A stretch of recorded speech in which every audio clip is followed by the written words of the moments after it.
आज हम एक बहुत ही शक्तिशाली और इमोशनल कथा का विश्लेषण करने जा रहे हैं, भगवान गणेश की कथा।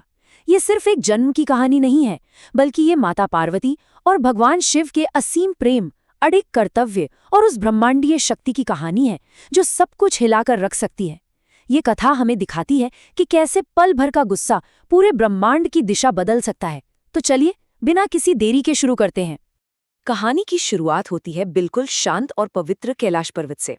जरा सोचिए, एकदम शांत माहौल है जहां माता पार्वती स्नान करने की तैयारी कर रही हैं।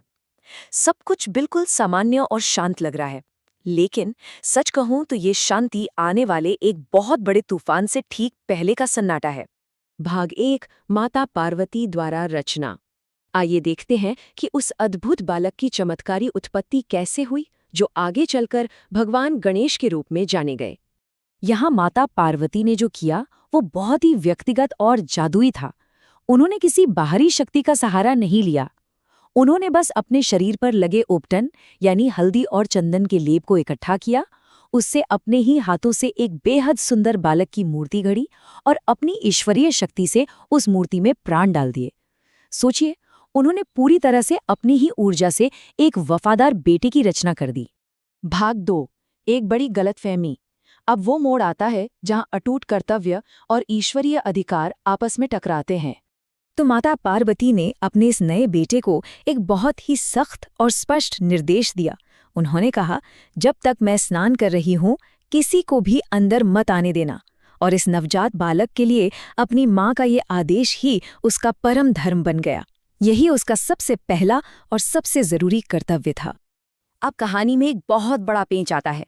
भगवान शिव अपने निवास स्थान लौटते हैं, लेकिन समस्या ये है कि शिवजी को बिल्कुल भी अंदाजा नहीं है कि पार्वती जी ने एक बालक की रचना की है, और वो बालक, वो भी भगवान शिव को बिल्कुल नहीं पहचानता।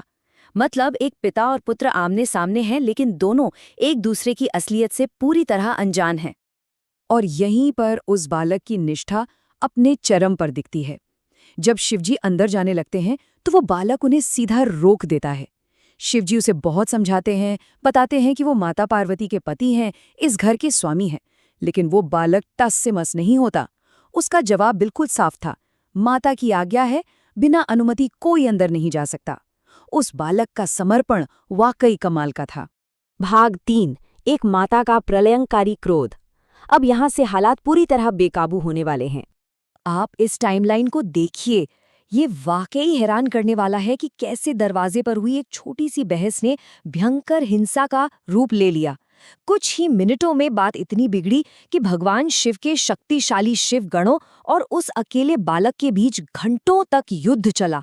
और ताज्जुब की बात देखिए, कोई भी उस बालक को हरा नहीं पाया। आखिर में जब कुछ काम नहीं आया तो भयंकर क्रोध में आकर भगवान शिव ने कुछ ही सेकंड में अपने त्रिशूल से प्रहार किया और बालक का सर धड़ से अलग कर दिया। ये दृश्य बहुत ही भारी और दिल तोड़ने वाला है। जब माता पार्वती स्नान के बाद बाहर आती हैं तो वो क्या देखती हैं? उनका वही बेटा जिसे उन्होंने कुछ ही देर पहले इतने प्यार से बनाया था, वो दरवाजे पर बेजान पड़ा है। अचानक से उस शांत कैलाश पर्वत पर एक भयानक सन्नाटा और बहुत गहरा दुख छा जाता है। लेकिन माता पार्वती का ये दुख सिर्फ आंसुओं तक ही नहीं रुका। उनका ये गहरा दुख पलक झपकते ही एक भयंकर प्रलयंकारी क्रोध में बदल गया। उनका गुस्सा इतना ज्यादा भयानक था कि सचमुच ऐसा लगने लगा मानो अब पूरा ब्रह्मांड ही खत्म हो जाएगा। पूरी सृष्टि के नष्ट होने का एक वास्तविक डर पैदा हो गया। भाग 4, हाथी के सिर का समाधान। विनाश के इस कगार पर भगवान शिव को अपनी भयानक गलती का एहसास होता है। अब यहाँ सबसे बड़ा सवाल ये था कि इस ब्रह्मांडीय आपदा को आखिर टाला कैसे जाए। माता पार्वती के गुस्से में पूरी सृष्टि जलने वाली थी। उस बालक को वापस कैसे लाया जाए जिसका सिर खुद भगवान शिव के त्रिशूल से कट चुका हो? कोई तो रास्ता निकालना ही था। हालात की गंभीरता को समझते हुए भगवान शिव ने बिना कोई वक्त बर्बाद किए अपने गणों को एक बहुत ही हताश और स्पष्ट आदेश दिया। उन्होंने कहा, उत्तर दिशा की ओर जाओ और जो भी पहला जीव मिले उसका सिर लेकर आओ। ये जल्दबाजी में दिया गया आदेश था, लेकिन दुनिया को बचाने और माता पार्वती के गुस्से को शांत करने का बस यही एक आखिरी तरीका बचा था। आदेश मिलते ही शिवगण तुरंत उत्तर दिशा की तरफ निकल पड़े। और अपनी खोज में उन्हें सबसे पहले जो जीव मिला वो था एक हाथी का बच्चा।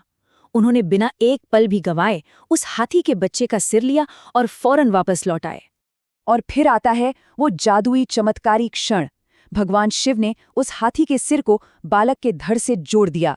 अपनी ईश्वरीय शक्तियों से उन्होंने उस बेजान शरीर में फिर से जान फूंक दी, और बस उसी पल से उस बालक को अपना वो प्रतिष्ठित और प्रसिद्ध रूप मिला जिसे आज पूरी दुनिया हाथी के सिर वाले भगवान के रूप में पूजती है।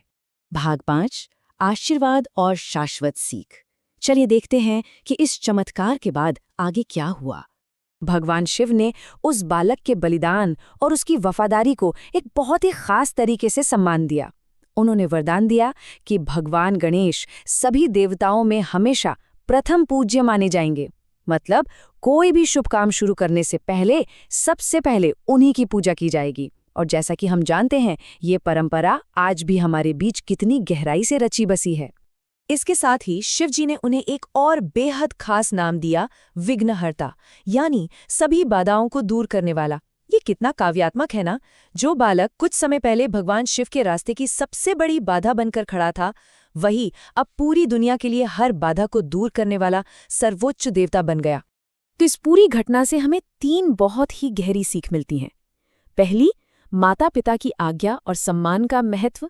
दूसरी, ये कि गुस्से में लिए गए फैसले कितने ज्यादा विनाशकारी हो सकते हैं, चाहे वो शिव जी का प्रहार हो या पार्वती जी का क्रोध। और तीसरी, अगर आप में सच्ची भक्ति और अपने कर्तव्य के प्रति अटूट निष्ठा है तो वो आपको अंततः सर्वोच्च सम्मान ही दिलाएगी। और जाते जाते ये कहानी हमें एक बहुत ही गहरे सवाल के साथ छोड़ जाती है। जरा सोचिए, अगर ब्रह्मांड को चलाने वाले सर्वोच्च देवताओं को भी अंधे क्रोध में लिए गए फैसलों के इतने विनाशकारी परिणाम भुगतने पड़ सकते हैं, तो हम साधारण इंसानों को अपने गुस्से और अपनी प्रतिक्रियाओं को कितनी सावधानी से परखना चाहिए। ये वाकई सोचने वाली बात है। आज के इस विश्लेषण में बस इतना ही। उम्मीद है आपको ये कथा एक नए नजरिए से समझ आई होगी।